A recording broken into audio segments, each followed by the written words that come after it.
Welcome to Chase Talks. My name's Chase. Today we are going to have the channel's very first versus war. For our first versus war, we'll be pitting the Shinobi of the Hidden Leaf Village from Naruto and the Jedi of the Jedi Order from Star Wars. For this war, we'll be comparing the military assets of both factions to see which of them would come out on top in an all-out war. I'll do this by breaking down each faction's fighting style, powers, equipment, basic soldiers, and elite soldiers. For each category, I'll be awarding an edge to one faction. Just because one faction receives an edge in more categories than the other does not mean the faction will achieve the overall victory.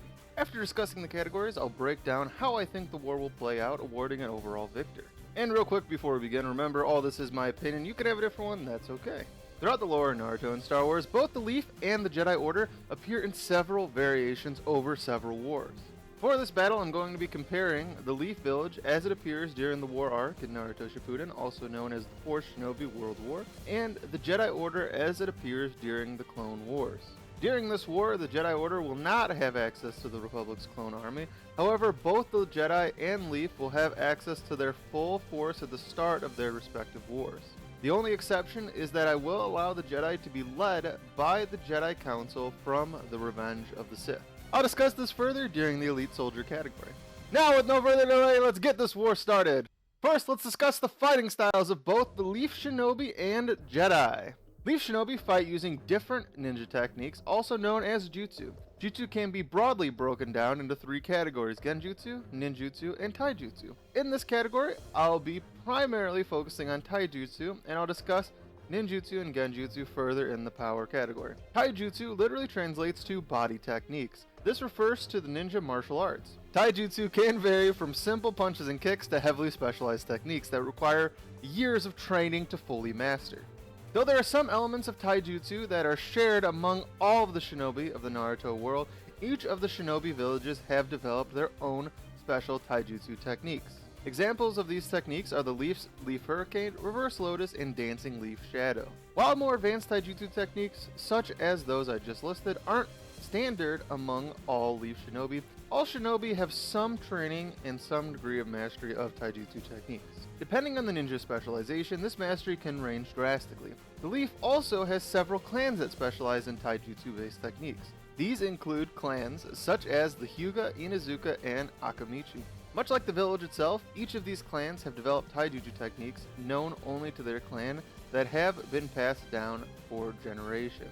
The clans and their secret jutsu are some of the greatest assets. Jedi, on the other hand, are trained primarily in the 7 forms of lightsaber combat. The 7 forms are Shicho, Makashi, Surisu, Ataru, Shien, Naiman, and Juyo. As younglings, Jedi are trained in the basics of Form 1 Shicho, as well as lightsaber dueling, blast deflection, and basic martial arts. All youngling are trained by several masters within the Jedi Temple, including Grandmaster Yoda, who is stated to have had a hand in the training of every Jedi of the Clone Wars era. Once a Jedi becomes a Padawan learner and beyond, they choose a form to specialize in and focus solely on the development of that form's mastery. It is exceedingly rare for any Jedi to master all 7 forms. As the Jedi of the Clone Wars were raised in an era of peace, lightsaber use had been reduced to mainly self-defense and ceremonial uses. The most common form used by the Jedi of this era was Form 6 Naiman. Naiman, also referred to as the Moderation form or the Diplomat's form, was a hybrid form that was created by combining the basic elements of the first, 6th, 3rd, 4th, and 5th forms. The result of this combination was a generalized form that lacked any specialization or specific advantage, while also lacking any serious drawbacks. Overall, Naiman was designed as an easy-to-master form for those Jedi that would prefer to focus on diplomacy or studying rather than combat. Despite its lack of advantages, if taken to its nth degree, Naiman could be extremely lethal in the hands of a master. The only problem is that practitioners with this degree of skilled mastery were few and far between. The peace that I mentioned earlier caused the Jedi to turn away from developing their skills with a lightsaber to this level of mastery in favor of scholarly studies. Now let's consider a random Leaf Shinobi trained in the Taijutsu basics of the Leaf fighting in physical combat against a random Jedi trained in the normal level of Naiman competence. Since I'm not considering equipment at this point, I'll say the Jedi is fighting with a training saber or sword rather than their normal lightsaber. Unlike the Jedi, the Shinobi is raised in an era that is on the brink of war, where their life is constantly put on the line on dangerous missions, where they come into contact with enemy Shinobi regularly. The Shinobi would also be a veteran of Pain's attack on the Leaf and possibly the Konoha Crush or even the Third Shinobi World War. I think it's pretty clear that the ninja would have the advantage in this fight. The Jedi just can't compare to the seasoned Shinobi veteran. The outcome becomes more one-sided in the Shinobi's favor if the random Shinobi is from a clan, like the Inazuka or the Hyuga, as the Leaf had full platoons of Shinobi from these clans during the Fourth Shinobi World War. Now before you say anything, I know this is a war and not a one-on-one battle, but both of the Shinobi of the Leaf and the Jedi are heavily skilled-based and intellectual fighters. To that extent, the ability of one faction's combatants to overwhelm the others is an extremely important piece to the overall outcome. Thus, I'll award the Hidden Leaf the edge in fighting style. Next, let's compare the powers of the Shinobi and the Jedi. Conceptually, the chakra of the Naruto universe and the force of the Star Wars universe are very similar as a source of power. Both combine an element of spiritual and physical energy. They both can also be used as a source of physical enhancement. Both can allow the user to jump higher and run faster. In some cases, both have even been used to allow a user to fly. Chakra, though, can also be used to run on walls and water. This gives the Shinobi a greater range of attack vectors and combat maneuvers. Outside of physical enhancements, Jedi could also utilize the Force to pull and push their opponent or lift heavy objects. A Jedi's Force pushes and pulls can be resisted by an opponent's Force barrier, but that's an ability that the Shinobi of the Naruto universe would not have access to. Jedi have also been shown using the Force to pelt their enemies with loose objects, though this is not as common. The Jedi could also use the Force to perform a Jedi mind trick. Mind tricks allow Jedi to implant suggestions into the mind of a weak-willed person. While some lower-level Shinobis may be susceptible to mind tricks, I doubt the more experienced Shinobi will be as easily influenced. The Force can also be used for precognition, which can allow the Jedi to sense danger. Similarly, the Shinobi have access to a wide range of Genjutsu. Genjutsu translates literally to illusionary techniques. Genjutsu can range from subtle manipulation, like Jedi mind tricks, to full illusions. Genjutsu is created when a ninja controls their opponent's chakra flow within their central nervous system to force them to see things that don't exist. However, since the Jedi don't have chakra, they would be unaffected by the normal forms of Genjutsu. The only exception to this would be the Genjutsu of the Uchiha's Sharingan, but since the Leaf has no Uchiha among their ranks at this point, with the exception of Kakashi, Genjutsu will be useless against the Jedi. Unfortunately for the Leaf, their Shinobi wouldn't be aware of this fact before the battle starts. This would make Genjutsu a liability, most likely leading to casualties before they discovered this immunity. Fortunately for the Shinobi of the Leaf, they do have methods to gather and spread information quickly through chakra as shown during the war arc. The Shinobi of the Naruto universe also have access to Ninjutsu. There are 7 elements of Ninjutsu. These elements are fire, water, wind, earth, lightning, yin, and yang. These elemental ninjutsu can range from simple fireballs and lightning bolts to massive tidal waves. Every shinobi has a natural affinity towards one element. Mastery of multiple elements is extremely difficult, which makes it uncommon. It is even more uncommon that a single shinobi masters all 7 elements. The most common elemental affinity of the shinobi of the Hidden Leaf is fire. This doesn't mean, however, that fire is the only element used by the Leaf. There are plenty of examples of Leaf shinobi that can utilize the other elements. A good example is Naruto using his wind element. This gives the shinobi a wide range of offensive options, but nothing the Jedi can't defend themselves from. The Jedi have been shown using the Force to stop falling rocks, block flamethrowers, and even in some instances block bullets. All shinobi within the Leaf can also perform the substitution jutsu, transformation jutsu, and clone jutsu. The substitution jutsu can be used to replace one's body with another object to avoid an enemy attack. The clone jutsu can be used to create after images of oneself in order to confuse an enemy. Unlike other cloning techniques, these clones have no substance and can't attack. The The transformation jutsu can be used to change one's appearance into another's, including one's clothes. This technique is most commonly used for infiltration and deception. In total, the ninjutsu and chakra enhancements of the Leaf Shinobi give them a much greater range of versatility than the Jedi. However, the Jedi do have the capability to defend themselves against the Shinobi's ninjutsu. While the Shinobi have no way to defend themselves from being thrown by a powerful force push, I do though doubt the ability of every Jedi to defend themselves from ninjutsu like the fireball jutsu during combat. Similar to their lack of focus on the combative mastery of a lightsaber, the Jedi of the Clone Wars also lacked a focus on the combative mastery of force powers. Given time to focus, I'm sure any Jedi Knight could block a fireball jutsu from a standard Leaf Shinobi. But that's the issue. They won't have the time to sit down and focus to deflect. Seconds mean death on the battlefield, and this is a disadvantage for the Jedi of this era. Thus, I'm given a slight edge, in this case, to the Shinobi of the Leaf Village. Next, let's compare the equipment of a Jedi and a Shinobi. The Jedi of the Clone Wars era had abandoned the armor they had wore in the past in favor of plain brown or tan robes, which offered them no defensive combative advantages. The only weapon a Jedi utilized was a lightsaber focused by a kyber crystal. A lightsaber was a powerful laser sword. There were few materials that existed within the Star Wars universe that a lightsaber can't cut through, and just as rare was a material that had some level of resistance against it. This weapon is a huge advantage for the Jedi, as a single swing could mean a limb easily lost or death, and there's nothing within the Naruto universe that could without a doubt even resist a strike from a lightsaber. The Shinobi of the Hidden Leaf, on the other hand, wore a green flak jacket. This gave them the ability to not only store their various tools, but it also provided for some level of defensive protection against cuts and physical strikes, though it is shown that a thrown kunai or shuriken could pierce the jacket.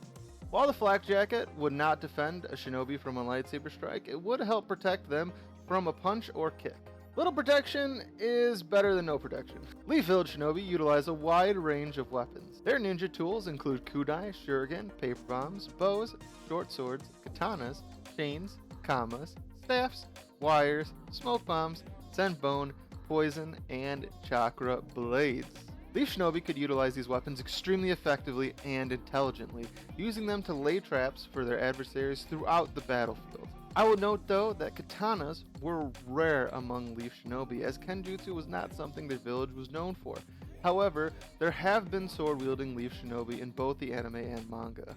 In this war, the equipment of the Shinobi remind me a lot of the Mandalorians in Star Wars. The Mandalorians were a warrior race of Jedi hunters. Despite lacking the force powers or lightsabers of the Jedi, they would kill Jedi through superior tactics and the versatility of their weapons. And a lot of the weapons they used were similar to the weapons the Shinobi have at their disposal. This includes explosive, flamethrowers, and poison. While it's true that the Shinobi do not have the experience fighting Jedi that the Mandalorians do, they do have a lot of the same tools available. The Shinobi of the Naruto universe are also very intelligent fighters who consistently innovate throughout battle, and I don't think the lightsaber alone is enough of an advantage to give the Jedi the edge, especially when the Jedi will be faced with constant traps and attack from multiple angles. For these reasons, I'm giving the edge in equipment to the Shinobi of the Hidden Leaf. Next, I'll be comparing the basic soldiers of both the Jedi and the Leaf. At the start of the Clone Wars, we are told there were 10,000 Jedi in the Jedi Order. While on the other hand, finding an exact number of Shinobi in the Leaf is a little more difficult. We're told by the Naruto manga and anime that the Allied Shinobi force is made up of 80,000 Shinobi and Samurai from the 5 Shinobi nations and the single Samurai nation. If we divide 80,000 by 6, we get around 13,333 troops from each nation. We're told by the anime that this does not include younger Shinobi like Konoha. If we would include these Shinobi as well, we could probably safely round the Leaf's forces up to 13,400. This gives the Leaf a 3,400 soldier advantage over the Jedi if we assume the 10,000 Jedi does not include younglings. As an organization, the Jedi are divided between counselors, guardians, and sentinels. Counselors were Jedi who had devoted themselves to studying the mysteries of the Force. They were normally recognized by a green lightsaber and refrained from using it except as a last resort. Guardians were Jedi who had devoted themselves to the development of their skill in combat with a lightsaber. As such, the Guardians were the primary warriors of the Jedi Order. Guardians were often recognized by their blue lightsaber blades. Sentinels were Jedi who had devoted themselves equally to the lightsaber and the Force, and worked to find a balance between them. This made them both formidable warriors and intelligent scholars. Of the 10,000 Jedi, we don't know exactly how many were of each of the three categories. We do, however, know that it is stated that during the Clone Wars, Jedi were dying left and right. Knowing this and the more peaceful nature of the Jedi of the era, it is safe to assume that there were more counselors than Guardians or Sentinels. Personally, I feel at a minimum, we could assume that half of the Jedi were counselors, though it is very possible that there were more. Now let's move to the Leaf structure as an organization. Shinobi are split between Genin, Chunin, Jonin, and Elite Jonin. These titles refer to both a Shinobi's rank and power as a ninja, with Genin being the weakest and Elite Jonin being the strongest. Of the 13,400 estimated units, we know at least 13,300 of them are Chunin or higher ranked ninja, since they would have been the ninja present during the 4th Shinobi World War. These Shinobi are split into a variety of specialized divisions. These specialized divisions cover everything from sensory to interrogation to medical to tracking to assassination.